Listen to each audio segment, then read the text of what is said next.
The silver object appeared in Earth's sky on a Tuesday morning. It hovered above New York City, silent and massive. Within hours, similar objects appeared over 20 other major cities around the world. The news spread quickly, and people looked up in wonder and fear. John Miller watched the live feed from his desk at the United Earth Government headquarters in Geneva. As a diplomatic officer with 15 years of experience, he had prepared for many situations, but never this. First contact with alien life. "Miller, get in here now," called Director Harris from his office. John straightened his blue uniform jacket and hurried in. The director wasn't alone. 5 other high-ranking officials sat around his table, faces serious. "They've made contact," Harris said simply. "They call themselves the Galactic Council, and they've asked for representatives to meet with them. You're on the team." 3 days later, John stood in a large open field outside of Geneva with 7 other humans selected to represent Earth. Among them was Susan Carter, a xenobiologist with bright eyes and a quick mind. "Nervous?" Susan asked, adjusting her equipment bag. "Wouldn't you be?" John replied, watching the sky. The air shimmered, and a small craft appeared, descending smoothly to land 30 feet away. It made no sound. The door opened, releasing a soft blue light. 3 beings emerged. They walked on 2 legs like humans, but had gray-blue skin that seemed to shimmer. Their heads were slightly larger than human heads, with 4 small horns on top. Their eyes were wide and black. The tallest stepped forward. "I am High Counselor Zixtar of the Galactic Council, Federation of the 27 Advanced Species." The words came from a small device on its chest, translating perfectly into English. Director Harris stepped forward. "I welcome you to Earth. We are honored by your visit." Zixtar's face moved in what might have been a smile. "Your species has reached the developmental stage where contact is permitted. The Council has watched your progress for some time." John noticed how the alien spoke with a tone that reminded him of an adult talking to a child. His diplomatic training picked up on the subtle condescension. The aliens invited the Earth team into their craft. Inside, the walls glowed with soft light, and strange symbols flowed across screens. John and Susan exchanged glances as they sat in chairs that adjusted to their bodies automatically. "The Galactic Council governs over 200,000 inhabited worlds," explained Zixtar. "We bring order, peace, and advancement to all species ready to join galactic society." "And you believe humans are ready?" Susan asked. The second alien, introduced as Sub-Counselor Vreen, made a sound like quiet laughter. "You are at the beginning stages, but we see potential in your species."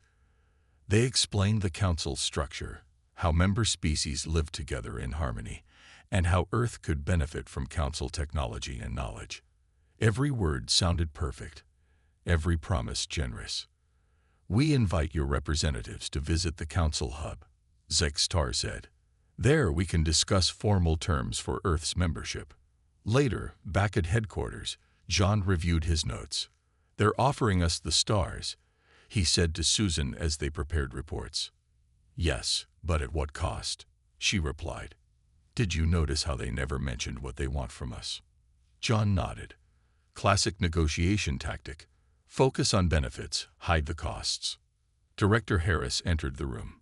"The President has approved a diplomatic mission to their Council hub. John, you'll lead the diplomatic team.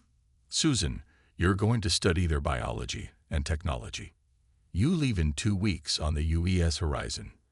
That night, John looked up at the stars from his apartment window. They no longer seemed distant and mysterious. They now felt like a neighborhood he was about to visit. A neighborhood with rules he didn't know, run by beings with their own agenda. "We need to be careful," he whispered to himself. "Very careful." 2 weeks later, John and Susan boarded the UES Horizon with 13 other crew members. As Earth grew smaller in the viewports, none of them could guess what awaited them among the stars, or how their journey would change the fate of humanity forever. The journey to the Council hub took 3 weeks, 3 weeks in which John Miller studied everything the aliens had shared about galactic politics. The UES Horizon traveled inside a larger council vessel, using technology humans could barely understand. Susan Carter spent most of her time examining the small samples of alien technology they were allowed to access. "It's like they're giving us toys," she told John one evening in the ship's small dining area. Limited versions of their actual technology. When they finally arrived, the sight took their breath away. The council hub wasn't a planet or a space station as they had expected. It was an entire artificial world, a sphere the size of Earth's moon, orbiting a neutron star. "Welcome to the center of galactic civilization," said their guide, a tall insect-like being named Krill. "The hub houses representatives from all council species and serves as our seat of government." John noticed that Krill didn't say all species, just council species. The distinction felt important. The human delegation was given living quarters in a section marked Class 3 Visitors. The rooms were comfortable but small. Through their windows, they could see much larger, more luxurious sections in the distance. Alan Rogers, the oldest member of their team and an experienced diplomat, frowned as he looked around. "Notice how they've arranged everything. There's a clear hierarchy here." The next day, High Counselor Zixtar welcomed them to the formal negotiation chamber. The room was enormous, with seating for hundreds of different alien species. The human delegation sat at a small table near the bottom of the chamber. "Earth has much to gain from council membership," Zixtar announced. "Access to advanced medical technology, faster-than-light travel knowledge, and protection from hostile species." "And what does Earth provide in return?" John asked. Zixtar's expression didn't change. "All members contribute to the greater good. Earth would provide reasonable resource quotas, accept council oversight on military matters, and follow development guidelines for new technologies." John wrote notes carefully. "Can you define reasonable resource quotas?" The meeting continued for hours. Each answer from the council representatives revealed more obligations for Earth. By the end, John had filled 3 notepads with concerning details. Later, in a private room, the Earth delegation discussed what they had learned.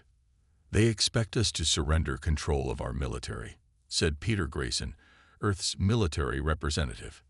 "That's not an alliance. That's submission. And these resource quotas," added Lisa Franklin, studying the numbers. "They want 30% of our planet's rare minerals every year." Alan Rogers nodded grimly. "I've seen this before in Earth diplomacy. It's a predatory agreement. They offer shiny tech and protection to hide the fact that they're taking everything valuable." Susan entered the room, face pale. She had spent the day in the hub's public library. "I found information about their uplift protocols. Every species that joins is classified. We would be a Class 3 developing species, with limited voting rights for 500 years. John looked out the window at the vast structure of the hub. They'd done this before. Many times. That evening, as John walked through the hub's central marketplace, he noticed how different species were treated. The members of the original 27 advanced species moved freely, while others needed permission to enter certain areas. A small green-skinned alien approached John when no others were nearby. "Human," the alien whispered, "be careful what you agree to. Many of us have regretted our deals with the council. Once you sign, you belong to them." Before John could ask more, the alien disappeared into the crowd. When John returned to their quarters, he found Susan and Alan waiting. "Earth's location is what they really want," Susan said. "I found star charts. We're surrounded by resource-rich systems that the council hasn't accessed yet." Ellen nodded. "We're not being invited to join a community. We're being colonized." John looked at his fellow humans. "Then we need a different plan. We'll keep negotiating, but we need to learn more. There must be others who feel as we do." What none of them knew was that their rooms were monitored. Every word was being analyzed by Council security systems, and decisions were already being made about how to handle these unusually resistant humans. John Miller knew they needed allies. The next morning, he told Zixtar that the humans needed time to consider the Council's terms. His real plan was different.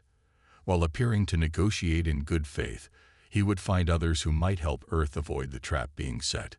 "We need to seem cooperative," he told his team. "But we also need information." Susan Carter volunteered to continue research in the public libraries. Alan Rogers would keep the Council representatives busy with questions about the agreement. Lisa Franklin, their communications officer, had another task. "I've noticed patterns in the communications around us," Lisa said quietly.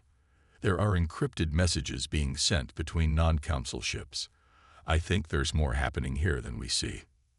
That afternoon, John wandered through the lower levels of the hub. These areas weren't as clean or bright as the main sections. Here, members of the lesser species lived and worked. John noticed how they kept their heads down when Council security passed by. In a small shop selling repair parts, John met the green-skinned alien who had warned him earlier. The shop appeared empty except for them. "My name is Krell Vorn," the alien said softly. "I am Tandari. My people have been under Council control for 300 years. "Why did you warn me?" John asked. Krell Vorn looked around carefully. "Because I recognize the look in your eyes. You see through their lies. Not all species do, until it's too late." "Can you tell me more?" John asked. Krell Vorn led John to a back room. "What I'm about to show you could get us both punished," he said, activating a hidden panel in the wall. A small door opened, revealing a narrow passage. "Come." They walked through dark tunnels that seemed to run between the walls of the hub. After 10 minutes, they entered a small room where 5 other aliens waited. They were all different species. Some John recognized from the hub, others he had never seen before. "This is a human," Krell Vorn announced. "Named John Miller. He suspects the Council's true nature." An alien with 6 arms and blue skin stood up. "I am Sen. We are the Stellar Liberty Alliance. We work to resist the Council's control and help new species avoid their trap." "There are more of you?" John asked. "Many more," Sen replied. "On hundreds of worlds. All of us were once like you, offered membership, then slowly stripped of our rights and resources." They showed John hidden records of Council activities. Planets mined until they were useless, species forced to work as laborers, and resistance movements crushed by Council forces. "Why do they want Earth so badly?" John asked. A tall, thin alien with silver skin answered. "Your species is different. Most species specialize. Some are good at science, others at building, others at fighting. Humans adapt to everything. The Council fears this quality, but also wants to use it." "What can we do?" John asked. "Delay," said Krell Vorn. "Ask for time. Meanwhile, we'll help you gather intelligence. Your planet needs to prepare for the possibility of conflict." When John returned to the human quarters, he found Lisa Franklin waiting with important news. "I've cracked some of their communications," she said excitedly. "The Council is already planning mining operations on Earth. They expect us to sign within 2 weeks." "We need to warn home," John said. "I've found a way," Lisa replied. "There's a maintenance worker who can send a message through channels the Council doesn't monitor." That night, they sent an encrypted warning to Earth. "Council intentions predatory. Prepare defenses quietly. Need more time. Do not sign anything." Back on Earth, Military Commander Greg Daniels received the message. He immediately called an emergency meeting with Earth's leaders. "We've been too trusting," he told them. "Based on this warning, we need to prepare for the possibility that the Galactic Council is not our friend." While Earth began quiet preparations, John and his team continued their work on the hub. They maintained a friendly face in negotiations while secretly meeting with the Alliance and gathering evidence of the Council's true plans. "We need to return to Earth soon," John told Krell Vorn during their 4th secret meeting. to bring back what we've learned. Be careful, Krellvorn warned. No species has ever rejected council membership after being offered. They won't let you leave easily. After 3 weeks at the council hub, John told High Counselor Zixtar that the human delegation needed to return to Earth for consultations. Our leaders need to review these terms in person, John explained. This is how Earth makes important decisions. Zixtar's large black eyes narrowed slightly. Such travel is unnecessary. We can arrange direct communication. Our protocols require face-to-face discussions for decisions of this importance, Alan Rogers added, backing up John's story. The council representatives spoke among themselves in their own language. John noticed their tone seemed irritated. Very well, Zixtar finally agreed. Your vessel may return to Earth. We expect your answer within 14 Earth days.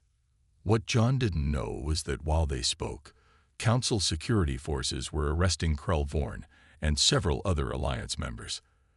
A junior Council security officer had spotted John entering Krellvorn's shop and placed them under surveillance. The next morning, the Earth delegation prepared to board the UES Horizon for their journey home. Susan noticed something strange during the boarding process. The Council technicians spent more time than necessary checking our ship, she whispered to John. I think they might have placed something on board. Once they were in space, Lisa Franklin confirmed Susan's suspicion.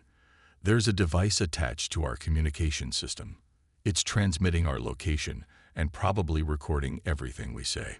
John called the crew together in the engine room, where the noise would mask their voices from any listening devices. We need to assume everything is being monitored, he said. We'll continue as if we're simply returning for consultation. Nothing more. 2 days into their journey, Lisa made another discovery. There's a council warship following us through hyperspace. They're staying just beyond normal detection range. They don't trust us, Peter Grayson said. When the UES Horizon reached the edge of Earth's solar system, the council warship suddenly appeared alongside them. 3 more council ships emerged from hyperspace moments later. Vessel UES Horizon. Came a transmission from the lead ship. This is Council security. We are escorting you to Earth to ensure your safe arrival. John knew this was not an escort but a show of force. The Council had no intention of letting Earth refuse their terms. As they approached Earth, 12 more Council ships appeared, having secretly entered the system earlier. They moved into positions around the planet. Earth's military detected the approaching vessels. Commander Greg Daniels ordered defense systems to ready status, but not to show any aggressive moves yet. Let them think we're still in the dark, he told Earth's leaders. We need time to finish our preparations. The UES Horizon landed at the Geneva spaceport with 4 council ships hovering overhead. John and his team were met by Earth officials, including Commander Daniels. We have much to discuss, John said formally, aware they were being watched. The Council has offered terms for our membership. Inside a secure meeting room, with all electronic devices removed, John quickly explained the real situation. They've already positioned ships around Earth. The terms are non-negotiable. They expect us to sign within 2 weeks or face consequences. We've been preparing, Commander Daniels said, but we need more time. Their meeting was interrupted when the sky outside suddenly darkened. A massive council ship, 10 times larger than the others, had moved into position above Geneva. High Counselor Zixtar's image appeared on all screens worldwide. People of Earth, we have come to welcome you into the galactic community. Your representatives have reviewed our generous offer. It is time to formalize our relationship. World leaders gathered for an emergency session. While they met, Zixtar's patience ran out. The council ships took positions above major cities around the world. Your delay tactics suggest resistance, Zixtar announced. This is unacceptable. We require your answer now. Earth's president stood firm. We are still considering your proposal. We will not be rushed into a decision of this magnitude. Zixtar's expression changed to one of cold anger. Perhaps you need a demonstration of the benefits of council protection. Without warning, precision energy beams struck uninhabited areas near 5 major cities. The ground shook, and massive craters formed where the beams hit. "That was a minimal display," Zix-Tar said. "You have 6 hours to accept our terms, or we will be forced to take more direct measures to secure Earth's cooperation." The 6-hour deadline given by Zix-Tar was not wasted. Earth had been preparing for this moment ever since receiving John's secret warning. Commander Greg Daniels gave the signal. Operation Freedom begins now. Across Earth, hidden missile silos opened. Satellite weapons that had never been revealed to the public activated. Military bases that officially didn't exist launched fighters with experimental technology. "What is this?" Zix-Tar demanded as his sensors detected the sudden military activity. "You have hidden military capabilities from the Council." Earth's president stood tall. "We do not respond well to threats, Counselor. Humanity values its freedom above all else." The Council ships fired first, targeting Earth's revealed defense systems. But the humans had anticipated this. Many of the targets were decoys, drawing the aliens' fire while the real weapons moved into position. John Miller and his team were rushed to a bunker beneath Geneva. From there, they watched as Earth fought back against forces with supposedly superior technology. "The Council always underestimates new species," Susan said. "They expect us to have only the technology they've observed." Earth's ships were smaller than the Council vessels, but faster and more maneuverable. They swarmed the larger alien ships, targeting their engines and weapons systems with precise strikes. In orbit, the massive Council command ship fired energy beams at Earth's surface. Most were intercepted by defensive shields that had been developed in secret. Lisa Franklin worked frantically at a communications console. "We need to contact the Alliance members," she said. "If they know the fight has started, they can help." Using codes she had learned at the hub, Lisa sent messages through the Council's own communication network. The message was simple: Earth resists. Freedom begins now. Across Council space, members of the Stellar Liberty Alliance received the message. Rebellions that had been planned for years suddenly activated. Council ships in dozens of systems found themselves under attack from within and without. Back on Earth, Commander Daniels revealed humanity's greatest secret. "Launch the Independence," he ordered. From a hidden base beneath the Pacific Ocean, Earth's first true battleship rose. The U.S. Independence was twice the size of any publicly known human vessel, built with technology reverse-engineered from studying alien artifacts found on Earth decades earlier. John and his team were transferred to the Independence as it broke orbit. Their knowledge of Council technology and tactics would be crucial in the coming battle. "They're retreating," Peter Grayson announced as the Council ships pulled back from Earth's fierce defense. But their victory was short-lived. The Council ships regrouped and formed a blockade around the solar system. "They're calling for reinforcements," Lisa said, monitoring their communications. "We have maybe 3 days before more Council ships arrive."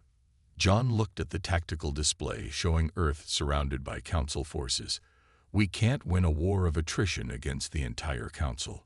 We need a different approach." Susan had been studying the data they'd gathered at the hub. The Council relies on its reputation and fear to control other species. If we can break that image of invincibility, we need to take the fight to them, John said. "Show other species that the Council can be challenged." Commander Daniels agreed. "But how do we get past their blockade?" Paul Wright, the chief engineer, spoke up. "I might have a solution. The Council ships track engine signatures. If we can mask ours, we might slip through." "And then what?" asked Lisa. John's expression was determined. "Then we find our allies. The Council has oppressed countless species. We give them a chance to fight back." As the Independence prepared for its daring mission, Council ships tightened their blockade. High Counselor Zix-Tar was furious. No species had ever resisted like this before. "Humans will learn their place," he told his commanders. "Their resistance is merely delaying the inevitable." What Zix-Tar didn't understand was that humans had been fighting for freedom throughout their entire history. and they were prepared to do whatever it took to maintain it, not just for themselves, but for all species under Council control. Chief Engineer Paul Wright worked around the clock for 2 days. His team modified the Independence's engines to mask their energy signature. The ship would appear as space debris to Council sensors. "It's not perfect," Paul explained to John and Commander Daniels. "We'll need to stay at least 50,000 kilometers from their ships to avoid detection." The plan was risky. The Independence would power down all non-essential systems and drift through a gap in the Council blockade. Once clear, they would activate a short hyperspace jump to reach the nearest system where Alliance members had reported activity.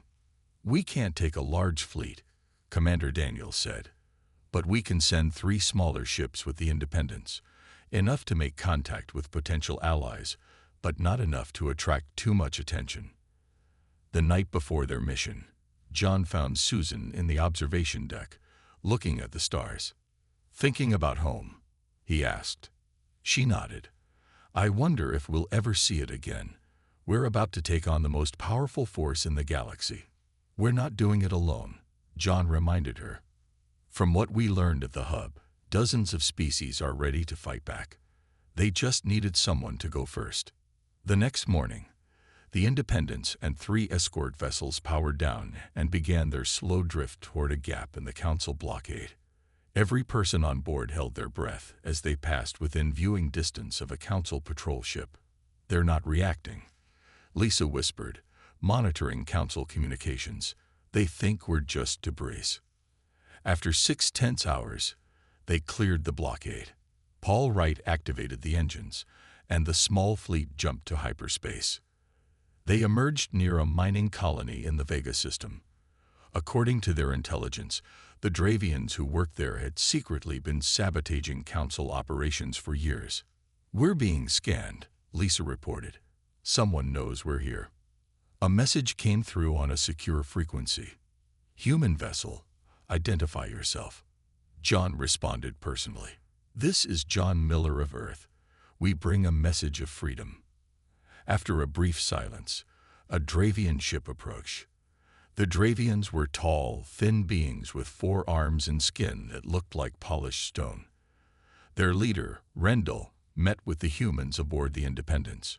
"Your resistance has spread like fire through Council space," Rendell told them. "Many who were afraid to fight are now finding their courage." The Dravians revealed their secret. As master shipbuilders forced to construct Council warships, they had been installing hidden weaknesses in the vessels for decades. "Each ship has a backdoor in its defense systems," Rendell explained. "We have been waiting for the right moment to use this knowledge." In the next system, they met the Macquarie, a species with natural abilities in mathematics that had been exploited by the Council to create their defense algorithms.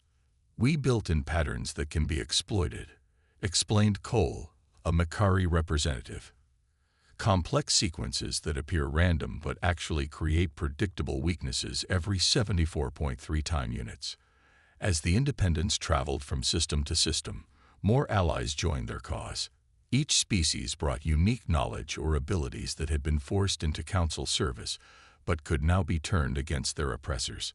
Susan discovered something important while studying biological samples from various Council species. The dominant Council species all share a similar nervous system structure, she told John.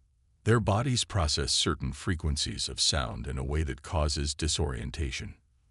This information proved valuable as Earth ships, modified with technology shared by their new allies, began striking key Council facilities. They used the sound frequencies to disrupt Council defenders without harming their allies. Word of the rebellion spread to 12 major systems. Council forces were stretched thin trying to maintain control. For the first time, in thousands of years, the mighty Galactic Council faced a serious threat to its power. Back on Earth, humans continued to hold off the Council blockade. New weapons were developed daily, combining human creativity with bits of alien technology they had managed to capture or salvage. "The Council is calling an emergency session," Lisa reported, after intercepting a high-level communication. "They're divided on how to handle the rebellion." John looked at the star map showing the growing territories in revolt. Then it's time for our next move. We need to strike at the heart of the Council itself. The Galactic Council's emergency session brought together representatives from all 27 founding species. The massive chamber on the hub station was filled with angry voices. "These humans must be crushed immediately," demanded Councillor Drez, pounding his fist on the table. "Send our entire fleet to their world and end this rebellion." Other councillors disagreed. "The humans are not the only problem," said Councillor Ethnar, one of the more moderate members. 12 systems are now in open revolt. We've never faced a crisis of this scale. High Councillor Zixtar struggled to maintain order. For the first time in his long life, he felt fear. The carefully built system of control was falling apart around him. "We should consider negotiation," suggested Ethnar. "Perhaps our policies have been too harsh. Reform may be necessary." "Reform." Zixtar spat the word. "The moment we show weakness, we lose everything. I will not allow thousands of years of order to be destroyed by barbarians from a backwater planet." As the Council argued, they remained unaware of the fleet approaching the hub. Commander Daniels and Captain Maria Jones led Earth forces, accompanied by ships from 12 other species. Using the weaknesses provided by their allies, they moved undetected through Council space. The Independents served as the command ship. John, Susan, and their team prepared for the most important mission of their lives. "The Council is divided," Lisa told them, monitoring the emergency session through hacked communication channels. "Some want to destroy Earth. Others are pushing for reform." "We need to support the reformers," John said. "If we can get them to take control, we might avoid further bloodshed." Susan had prepared special devices based on her discovery about Council physiology. "These will emit the frequencies that disorient the dominant species without affecting humans or our allies," she explained. "But we need to get close to use them." Their plan was bold. While the Allied fleet engaged Council defense forces, John would lead a small team to infiltrate the Council chamber during the decisive vote. Paul Wright had modified a small shuttle with the strongest masking technology they had. "Remember," Commander Daniels told them before they departed, "our goal isn't destruction. It's freedom, for Earth and for all species under Council control." The attack began exactly as the Council was voting on whether to launch a full assault on Earth. Alarms blared throughout the hub as Allied ships appeared and engaged the defensive fleet. "We're under attack," shouted a security officer, bursting into the Council chamber. The Council members panicked. Some ran for emergency exits while others called for security forces. In the confusion, John's team landed their shuttle in a maintenance dock. Dressed in maintenance worker uniforms, stolen during their previous visit, they moved quickly through the corridors toward the Council chamber. Susan carried the special devices in a tool bag. Peter Grayson and Alan Rogers moved ahead, checking for security forces.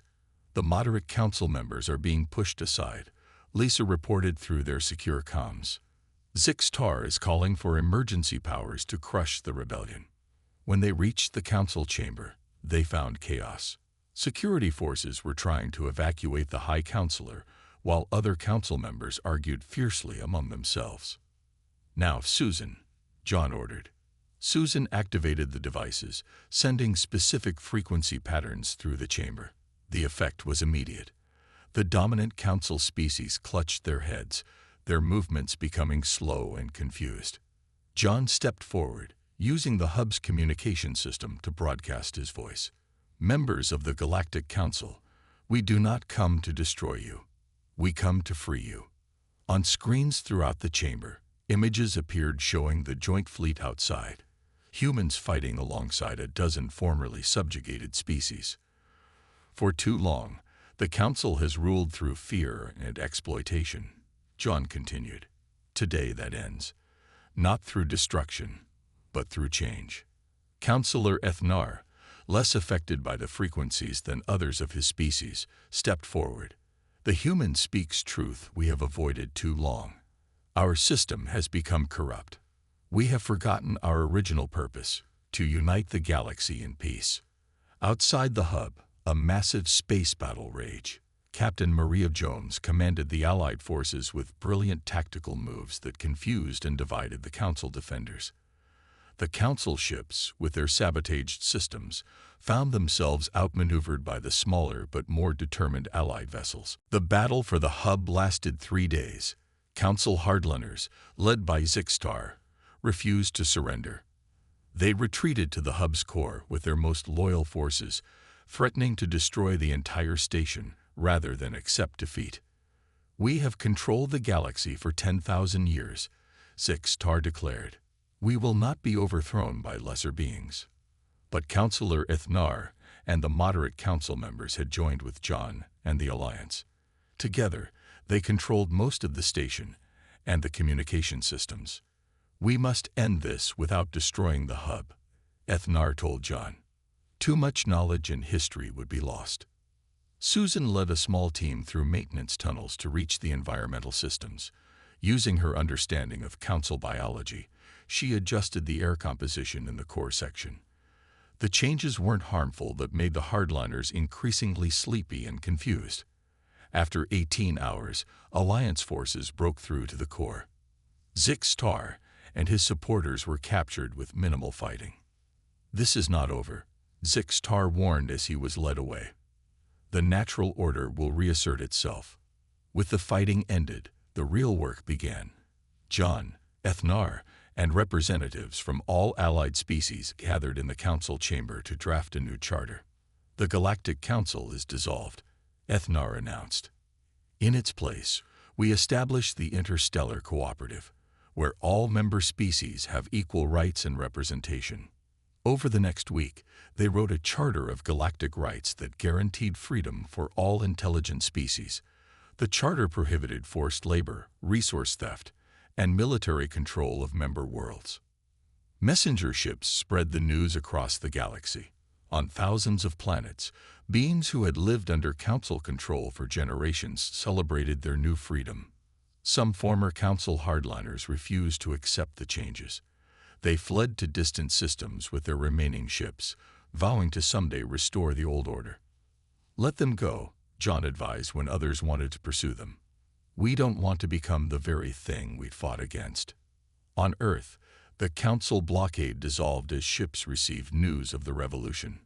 Many joined the new cooperative, while others simply returned to their home systems. 1 month after the battle, John stood in the new cooperative assembly hall, watching representatives from over 50 species take their seats as equals. Susan sat beside him, smiling with pride. "When we first met the council, did you ever imagine this outcome?" she asked. John shook his head. "I just wanted to protect Earth. I never dreamed we'd help free the galaxy." The cooperative's first act was to dismantle the exploitative systems the council had built. Resource quotas were abolished. Military control was returned to individual worlds. Technology was freely shared among all members. Susan established the first interstellar scientific exchange, where knowledge flowed freely between species. Progress through cooperation, not control, became their motto. 6 months later, John returned to Earth as an ambassador to the cooperative. He stood on a hill outside Geneva, looking at the city where their journey had begun. The Silver Council ship that had once seemed so threatening was now a museum, a reminder of the past they had overcome. Commander Daniels joined him there. "The last of the Council loyalists have gone beyond the outer rim," he reported. "Intelligence suggests they're regrouping, but it will be years before they pose any threat." "And we'll be ready if they do," John replied. That evening, John watched from Earth's orbital station as ships from dozens of formerly oppressed species arrived for a celebration. Each vessel displayed both their world's flag and the new symbol of the cooperative, a circle of stars with none at the center, representing equality without hierarchy. As the ships performed a ceremonial flyby, John thought about how far they had come. The Council had believed they could control humans through fear and force, just as they had controlled so many others. Instead, humanity had shown the galaxy the true meaning of freedom, not just for themselves, but for all. And somewhere in the vastness of space, John knew, other species were watching and learning. The age of control was over. The age of cooperation had begun.